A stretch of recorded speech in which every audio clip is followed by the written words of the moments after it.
उत्तर प्रदेश सरकार में मंत्री जयवीर सिंह जी हमारे साथ बातचीत के लिए मौजूद हैं। सर, संसद भवन का उद्घाटन होने जा रहा है, लेकिन समाजवादी पार्टी ने खुलकर विरोध किया है। कहा कि उसके उद्घाटन में हम शामिल होने के लिए नहीं जाएंगे। उनकी उस सोच को कैसे मानते हैं? देखिए, भारत में संवैधानिक व्यवस्थाओं की बात करें या परंपराओं की बात करें, उसी से देश चल रहा है। कांग्रेस ने विरोध किया कि राष्ट्रपति को करना चाहिए, प्रधानमंत्री को नहीं करना चाहिए। लेकिन ये भी पन्ने पलट के जरा देख लेना चाहिए इन दलों को कि पूर्व में तमाम इस तरह के उद्घाटन जब प्रधानमंत्री इंदिरा जी थी तो उनने किया, राजीव जी थे उनने किया। तो ये परंपराओं से चलेगा या संवैधानिक व्यवस्थाओं से चलेगा? तो न तो ये संवैधानिक व्यवस्थाओं को मानने का काम कर रहे हैं, न परंपराओं को मानने का कर रहे हैं। कम से कम वो परंपराओं तो माननी चाहिए जो खुद तुम्हारी पार्टी के पूर्व में नेता और तुम्हारे सत्ता में रहते हुए जो काम होते रहे, उन परंपराओं का निर्वहन करने को भी ये स्वीकार नहीं है। जो व्यवस्था संविधान है उनको भी मानने को तैयार नहीं है। तो एक तो केवल ये धींगा मुश्ती वाली बात हो गई और परंपराओं को तोड़ने का काम ये कर रहे हैं, जो मैं समझता हूँ उचित नहीं है। और ये सब केवल बहुत सस्ती लोकप्रियता, सस्ती तरीके से अगले चुनाव की दृष्टि से एक टकराव, हर चीज़ में टकराव कि जो भी कहेंगे उसका ठीक निगेटिव हम करेंगे। ये भारत के लोकतंत्र के लिए अच्छा नहीं है। चुनाव आए, जनता तय कर देगी कौन कितना पानी में है, कौन कितना किसको समर्थन मिलता नहीं मिलता है।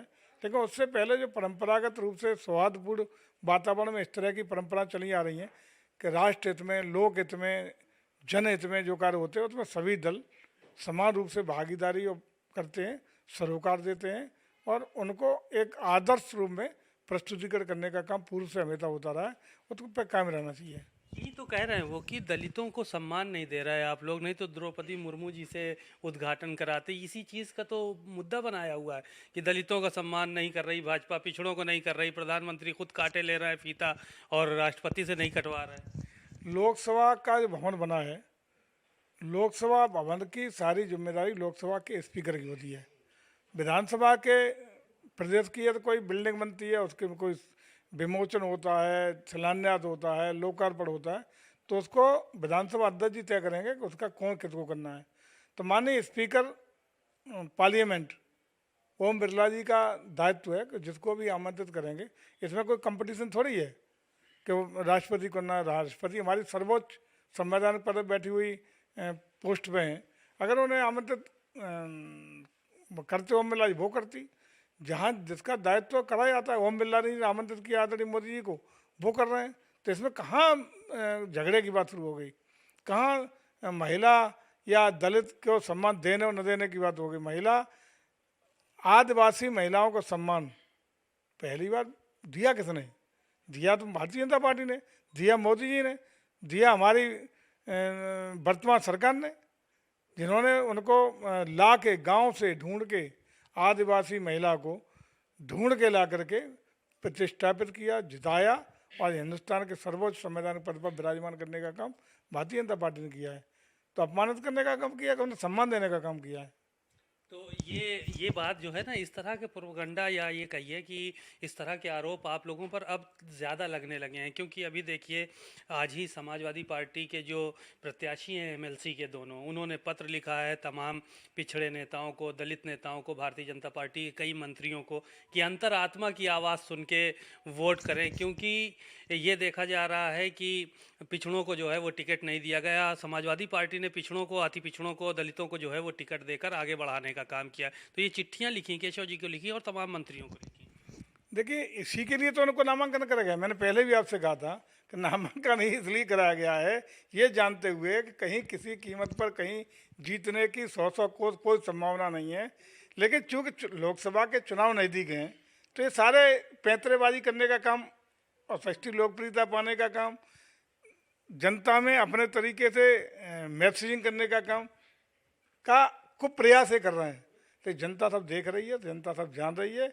और आने वाले वक्त में जब पार्लियामेंट का चुनाव सामने होगा तो ये इनकी जो जो मनसूबा पाले बैठे हैं उसमें कहीं कोई कामयाबी मिलने वाली नहीं है।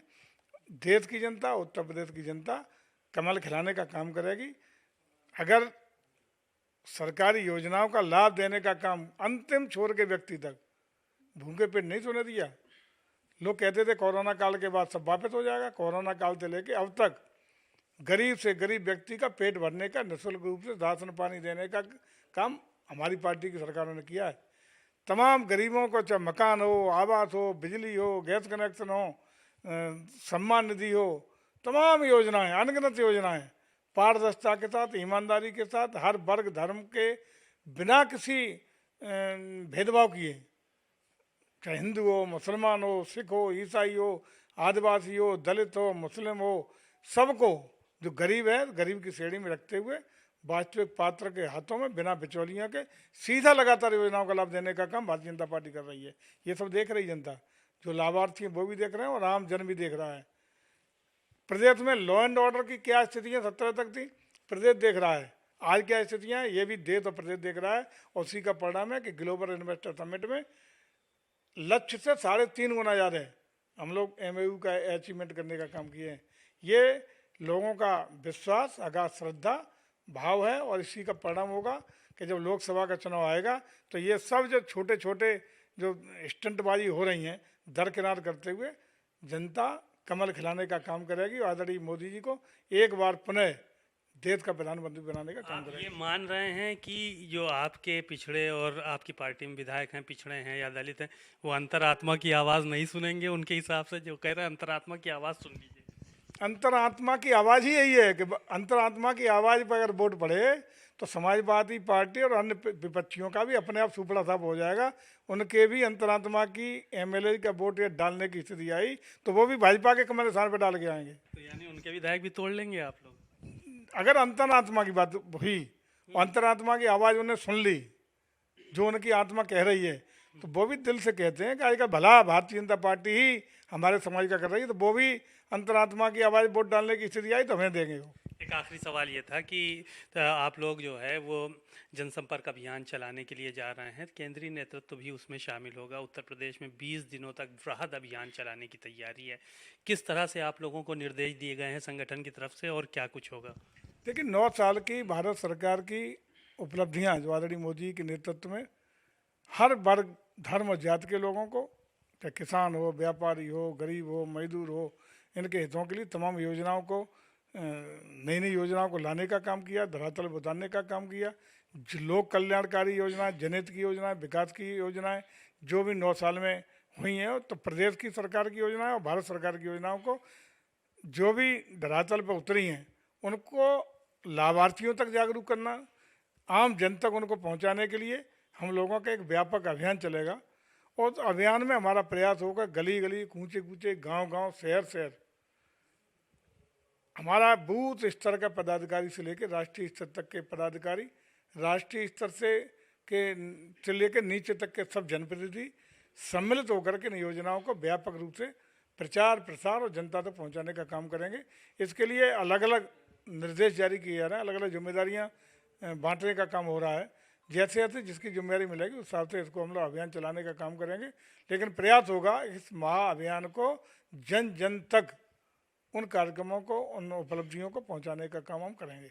बातचीत के लिए शुक्रिया। आपने सुना जयवीर सिंह जी को, उत्तर प्रदेश सरकार में मंत्री हैं। उन्होंने साफ तौर पर तमाम बातें कही और कहा अंतरात्मा के मन की आवाज़ अगर सुनने पे आएंगे तो समाजवादी पार्टी के विधायक भी भारतीय जनता पार्टी को ही वोट करेंगे।